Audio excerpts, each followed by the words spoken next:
अस्सलाम वालेकुम दोस्तों, उम्मीद करता हूँ आप सब खैरियत से होंगे। मैं हूँ मज़हर इकबाल, आप देख रहे हैं इज़ी स्किल।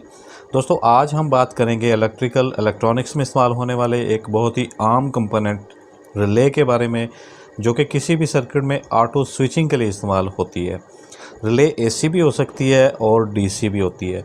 हम तफसील के साथ रिले के काम करने का तरीक़ाकार भी जानेंगे।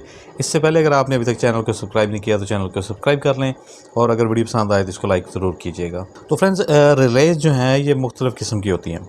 एसी भी होती हैं रिलेज़ और डीसी भी होती हैं। तो जैसा कि आपके सामने ये रिलेज़ जो आपको नज़र आ रही हैं, ये डीसी हैं, सारी की सारी मुख्तलिफ़ वोल्टेज के लिए हैं। यहाँ पे जैसा कि आप ये रिले देख रहे हैं, तो ये एक 12 वोल्ट रिले है, ये भी 12 वोल्ट रिले है, ये भी, और 6 वोल्ट की रिलेज़ भी इसी तरह की होती हैं। और एसी रिलेज़ जो है वो भी इसी तरह की ही होती हैं, साइज़ में थोड़ी सी डिफरेंट हो सकती हैं। तो सबसे पहले हम ये जान लेते हैं कि रिलेज़ को इस्तेमाल किस लिए किया जाता है, रिले को कहाँ पे इस्तेमाल किया जाता है और इसका मकसद क्या होता है। तो फ्रेंड्स, किसी भी जगह पे कम वोल्टेज पर ट्रिपिंग के लिए इस्तेमाल किया जाता है रिले को। मतलब अगर आप चाहते हैं कि किसी सर्किट में आप रिले इस्तेमाल कर रहे हैं, वहाँ पे आप एक रेगुलेटर बना के लगा देते हैं कि आप चाहते हैं कि 5, 10, 12, 20, 50 वोल्ट से कम जब आपकी बिजली आ रही हो इस सर्किट में, तो आपका स्विच आपका जो सर्किट है ये ट्रिगर कर जाए, स्विच कर जाए, ऑफ हो जाए, या फिर कन्वर्ट हो जाए, शिफ्ट हो जाए किसी और सोर्स पे। उसके लिए आप रिले इस्तेमाल करते हैं। इसके अलावा हाई वोल्टेज के लिए भी आप इसी तरह आप इसको इस्तेमाल करते हैं कि आप चाहते हैं कि जिस सर्किट को आप यूज़ करने जा रहे हैं, इस पर आपके तयशुदा मकदार से वोल्टेज अबव हों, तो आपका सर्किट जो है वो ट्रिगर कर जाए, स्विच कर जाए, तब भी आप रिले को इस्तेमाल करते हैं। इसके अलावा वोल्टेज के आने पे, मिसाल के तौर पे, आप किसी सर्किट में चाहते हैं कि जब लाइट आए, आपकी बिजली नहीं है, डीसी सोर्स इस्तेमाल हो रहा है, बिजली के आने पे आपका सर्किट जो है वो स्विचिंग कर जाए और किसी और चीज़ पे शिफ्ट हो जाए, कन्वर्ट हो जाए। तो जब भी उसके अंदर बिजली आएगी तो आपकी रिले ऑन होगी, तो ऑटोमेटिकली आपका स्विच जो है वो काम करेगा और आपका सर्किट एक्टिवेट हो जाएगा रिले के ज़रिए। उसके बाद जो है वोल्टेज जाने की सूरत में, मिसाल के तौर पे आपने 12 वोल्ट किसी चीज़ के ऊपर कोई डिवाइस लगाई हुई है, तो उसी डिवाइस को एट अ टाइम आप एसी करंट के साथ भी ऑपरेट करना चाहते हैं, चलाना चाहते हैं। लेकिन अगर आप चाहते हैं कि जब आपकी बिजली चली जाए, यही सर्किट आपका ट्रिप करके स्विच कर जाए और डीसी करंट इस पे ऑटोमेटिक इस्तेमाल होना शुरू हो जाए, तो उसके लिए आप रिले इस्तेमाल करते हैं सर्किट्स में यूज़ करके, कि जब आपकी बिजली जाएगी तो आपको शिफ्ट कर देगी रिले दूसरे सोर्स पे। तो डिवाइस के सोर्स को चेंज करने के लिए भी हम रिले का इस्तेमाल करते हैं। ये कुछ आम इस्तेमाल थे रिले के, लेकिन असल में रिले जो है उसका काम जो है वो ट्रिपिंग होता है या स्विचिंग होता है। तो अब देखते हैं कि ये रिले काम कैसे करती है। तो मिसाल के तौर पे अब ये 12 वोल्ट एक रिले है हमारे पास, इस पे हम थोड़ा सा एक्सपेरिमेंट भी करके देख लेते हैं कि ये कैसे काम करती है। तो इससे पहले मैं इसका आपको वर्किंग प्रिंसिपल समझा दूं कि ये किस तरह काम करती है। तो फ्रेंड्स, आपको जैसा कि पता है कि किसी भी लोहे की सलाख के ऊपर जब कोई कॉइल लपेटी जाती है, या फिर किसी कॉइल के अंदर कुछ लोहे की रॉड को रख दिया जाता है और उस कॉइल को करंट दिया जाता है, तो उसके अंदर मैग्नेटिक फील्ड पैदा हो जाता है। जैसा कि यहाँ पे हम इस डायग्राम में ये एक रॉड के ऊपर कॉइल बना रहे हैं। अब इस कॉइल के ये 2 पॉइंट्स, तो यहाँ पे इस कॉइल के ये 2 पॉइंट्स हैं और यहाँ पे हम इसको करंट दे देते हैं, वोल्टेज दे देते हैं, ठीक है। इस कंडीशन में क्या होगा कि यहाँ पे आप इस रॉड के अंदर जो है वो मैग्नेट पैदा हो जाएगा, मैग्नेटिक फील्ड पैदा हो जाएगा।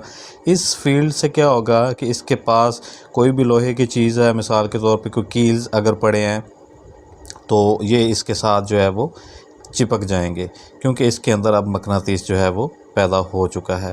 तो ये कॉइल के ज़रिए मैग्नेट बनाने का एक मेथड है, यानी कि कॉइल को यूज़ करते हुए अब किस तरह रिले बनती है।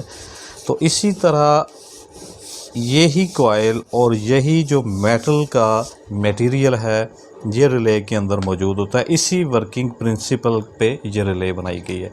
इसको हम खोलते हैं और थोड़ा सा इसके अंदर जायज़ा लेते हैं। इसका कवर मैंने उतार दिया। तो अब आप यहाँ पे देखें कि ये आर्मेचर है, ये कॉइल है, ये डीसी 12 वोल्ट एक रिले है, और इसके अंदर यहाँ पे एक कॉइल है बनाई गई है, और इस कॉइल के 2 पॉइंट्स निकाले गए हैं। ये जो जहाँ पे 3 पॉइंट्स होते हैं रिले के जिस साइड पे, यहाँ पे इस कॉइल के ये वाले जो बाहर के पॉइंट्स हैं ये इसकी करंट के लिए हैं, इस कॉइल के पॉइंट्स हैं, और सेंटर वाला जो है ये स्विचिंग के लिए है। तो अब अगर आप एक ये सेंटर वाला पॉइंट लेते हैं किसी चीज़ को स्विच करवाने के लिए और दूसरी वायर यहाँ पे कनेक्ट करते हैं तो ये नॉर्मल ऑफ का है। तो इसको जब कॉइल को करंट मिलेगा, रिले ऑन होगी, तो आपका यहाँ पे ये स्विच कंप्लीट हो जाएगा, ठीक है, इन पॉइंट्स के ऊपर। जब आप इसको करंट रिले का हटाएंगे तो आपका ये स्विच जो है इसकी बजाय इससे कट ऑफ होके इस पॉइंट पर लग जाएगा, ठीक है। तो ये 3 पॉइंट्स हैं स्विच के और 2 जो हैं इसकी करंट के। अब आपको इसके अंदर ये कॉइल नज़र आ रही है। कॉइल के अंदर आपको यहाँ पे ये जो मटेरियल है ये मेटल का है, लोहे का। एक रॉड है इस कॉइल के अंदर, इस कनेक्टर के नीचे यहाँ पे आपको नज़र आ रही होगी एक रॉड जो है इसके अंदर है कॉइल के। तो अब ये रिले काम कैसे करती है, ये कनेक्टिंग पॉइंट्स हैं इसके, ठीक है। एक ये पॉइंट है और एक नीचे वाला, और ये इसके सेंटर वाला कॉमन पॉइंट है जो कि यहाँ पे आ रहा है, ठीक है। ये देखें आप, ये पॉइंट जो है इस कनेक्टर के साथ है, और ये फ्लेक्सिबल जो इसके अंदर मटेरियल लगा हुआ है, ये पतरी जो है ये इधर टच होती है और इधर टच होती है स्विचिंग करवाने के लिए। अब आप देख रहे हैं कि यहाँ पे इसको थोड़ा सा इसके अंदर जो है ना नीचे वाले पॉइंट के साथ गैप है, ये पतरी ऊपर वाले पॉइंट के साथ टच है। इसको दबाने से ये नीचे टच हो जाएगी और फिर ऊपर। अब जो ही इसको हम करंट देते हैं तो ये 12 वोल्ट हमारे पास करंट है।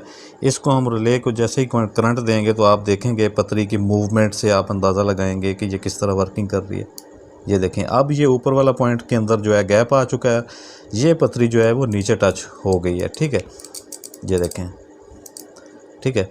अब इसको हम हटाएंगे तो ये देखें पतरी जो आपको मूव करती हुई नज़र आ रही है। ये करंट लगाते हैं तो ये पतरी नीचे टच हो जाती है, करंट को उतारते हैं तो ये वापस अपनी जगह पे आ जाती है,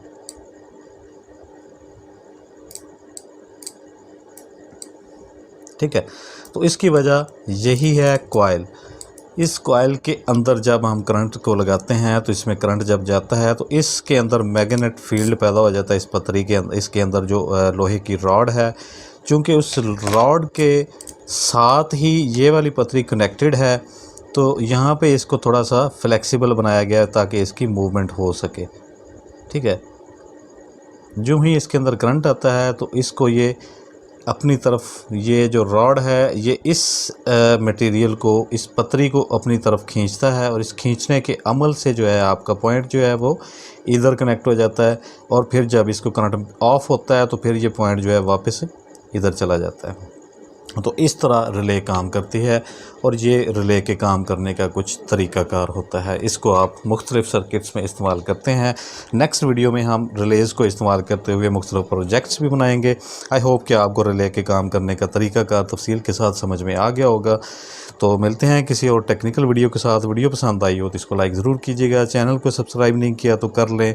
तब तक के लिए अपनी दुआ में याद रखिएगा। मज़हर इकबाल को दीजिए इजाज़त। अल्लाह हाफिज़।